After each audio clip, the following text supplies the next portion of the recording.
হয়, এই মুহূৰ্তত মই উপস্থিত হৈ আছোঁ ধেমাজি শিক্ষাখণ্ডৰ অধীনস্থ মেৰ ডেবেৰা প্ৰাথমিক বিদ্যালয়ত। আৰু এই মেৰ ডেবেৰা প্ৰাথমিক বিদ্যালয় মই দেখুৱাব বিচাৰিছোঁ অসম গণ পৰিষদ চৰকাৰৰ দিনতে স্থাপিত এটা যি বিল্ডিং আছিলে, এই বিল্ডিঙৰ কাষতেই দেখুৱাব বিচাৰিছোঁ আন এটা দৃশ্য।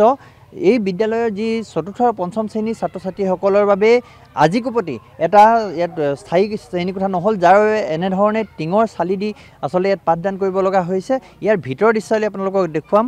ৰ'দে বৰষুণে, ৰ'দ দিলেও এই শ্ৰেণীকোঠাৰ ভিতৰতে আৰু বৰষুণ দিলেও এই শ্ৰেণীকোঠাৰ ভিতৰতে পঢ়িব লগা এটা পৰিৱেশ হয়। আৰু একেলগে চতুৰ্থ আৰু পঞ্চম শ্ৰেণীৰ ছাত্ৰ ছাত্ৰীসকল একেধৰণে একেলগে ইয়াতে তেওঁলোকে শিক্ষা গ্ৰহণ কৰিব লগা এটা পৰিৱেশ সৃষ্টি হৈছে। আচলতে চৰকাৰৰ শিক্ষা বিভাগে এই পৰ্যন্ত বিদ্যালয়খনক অতিৰিক্ত শ্ৰেণীকোঠা আবণ্টন নিদিয়াৰ বাবে এনেধৰণৰ সমস্যাৰ সৃষ্টি হৈছে, আৰু যাৰ বাবে বিদ্যালয়খনে প্ৰতিবাৰেই বিভাগীয় কৰ্তৃপক্ষক ইয়াৰ বাবে তেওঁলোকে নতুন শ্ৰেণীকোঠা আবণ্টন বিচাৰে, কিন্তু কোনোদিনাই তেওঁলোকৰ এই আবণ্টন তেওঁলোকে পাবলৈ সম্ভৱ হৈ উঠে নাই। আমি এই দেখুৱাব বিচাৰিছোঁ, কেমেৰা পাৰ্চন পৱনে আপোনালোকক দেখুৱাইছে, ছাত্ৰ ছাত্ৰীসকল ইয়াতেই আছে। আমি যিহেতু বিদ্যালয়ৰ শিক্ষক আছে, প্ৰধান আছে, আমি তেখেতলোকৰ যাবলৈ চেষ্টা কৰিম। কেনেকুৱা এটা পৰিৱেশ, যিহেতু চতুৰ্থ আৰু পঞ্চম শ্ৰেণীৰ ছাত্ৰ ছাত্ৰীসকল একেলগে পঢ়িব লগা এটা পৰিৱেশ হৈছে? হয়, আপোনালোকে দেখিছে ইতিমধ্যে অত্যন্ত অসুবিধাৰ সৃষ্টি হৈছে। মোৰ বহুতেই দুখ লাগে ছাত্ৰ ছাত্ৰীসকলক যে এনেকুৱা এটা নিম্নমানৰ কোঠা তৈয়াৰ কৰি আমি শিক্ষাদান কৰিব লগা হৈছে।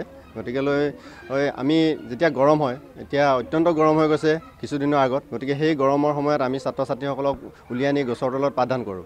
গতিকেলৈ এতিয়া বৰষুণ যেতিয়া পৰিছে, বৰষুণো আমাৰ ভিতৰতে পৰিছে। গতিকে আমি ভাবিছোঁ কি এনেকৈ আৰুতো সম্ভৱ নহয়গৈ। গতিকে ইয়াৰ পৰৱৰ্তী সমস্যাসমূহ আমাৰ কি হ'বগৈ? এতিয়া এই ঘৰটো প্ৰায় ভাগি উমলি গৈছে। গতিকে এই ভাগি উমলি যোৱাৰ পিছত আমাৰ কি হ'ব পৰিস্থিতি? ছাত্ৰ ছাত্ৰীসকলক আমি ক'ত বহাম? গতিকে এই ক্ষেত্ৰত মই চৰকাৰলৈ অনুৰোধ জনাইছোঁ, মাননীয় মুখ্যমন্ত্ৰীদেৱক আমি অনুৰোধ জনাইছোঁ।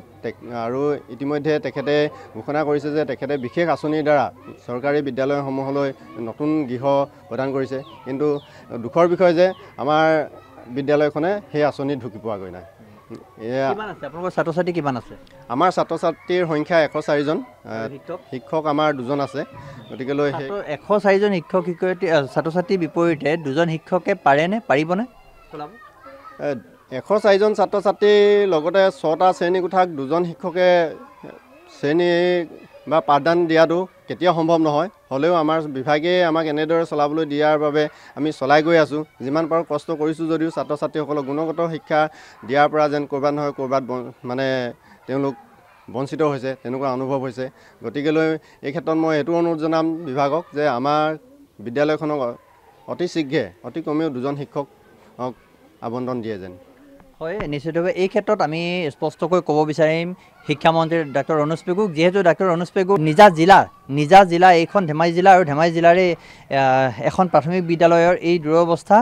গতিকে নিশ্চিতভাৱে ডাক্তৰ ৰণোজ পেগুৱে নিজে শিক্ষামন্ত্ৰী হৈ থাকোঁতে নিজৰ জিলাখনৰ বিদ্যালয়সমূহৰ অধিক গুৰুত্ব দিব লাগে। যে এইটো যিটো বিদ্যালয় গৃহ, ইতিমধ্যে বৰষুণ দিলেও ইয়াত থাকিব নোৱাৰে ছাত্ৰ ছাত্ৰীসকল, আৰু ৰ'দ দিলেও থাকিব নোৱাৰা এক পৰিৱেশ সৃষ্টি হয়। আপুনি পৰিচালনা সমিতিৰ সভাপতি নহয় জানো? আপোনালোকে কেনেকুৱা এটা পৰিৱেশ সৃষ্টি হৈছে ইয়াত, যিহেতু ছাত্ৰ ছাত্ৰীসকল 104গৰাকী ছাত্ৰ ছাত্ৰী আছে, 2গৰাকী শিক্ষক আছে, পৰিচালনা কৰাত কেনেকুৱা অসুবিধা হৈছে? বহুত অসুবিধা হৈছে আমাৰ ইয়াত।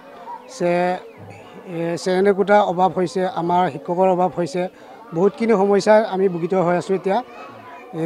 তাকে এতিয়া আমাৰ শিক্ষামন্ত্ৰীক তথা আমাৰ মাননীয় মুখ্যমন্ত্ৰীক আমি অনুৰোধ জনাইছোঁ, অতি সোনকালে আমাক এইখন মেৰ ডেবেৰা প্ৰাথমিক বিদ্যালয় শিক্ষক প্ৰদানৰ ক্ষেত্ৰত বা শ্ৰেণীকোঠাৰ ক্ষেত্ৰত আমাক সোনকালে ব্যৱস্থা এটা গ্ৰহণ কৰি দিয়ে যেন বিচাৰি আছোঁ। আমি আবেদন দি আছোঁ যে আমাৰ আমাৰ বিভাগীয় DC-লৈ দিছোঁ, আমাৰ বিধায়কলৈ দিছোঁ, আৰু আমাৰ EC জহান ছাৰৰ দেৱলৈও দিছোঁ আমি, কিন্তু আজি পৰ্যন্ত আমাৰ পকীঘৰ বা শিক্ষকৰ ক্ষেত্ৰত আমি বঞ্চিত হৈ আছোঁ।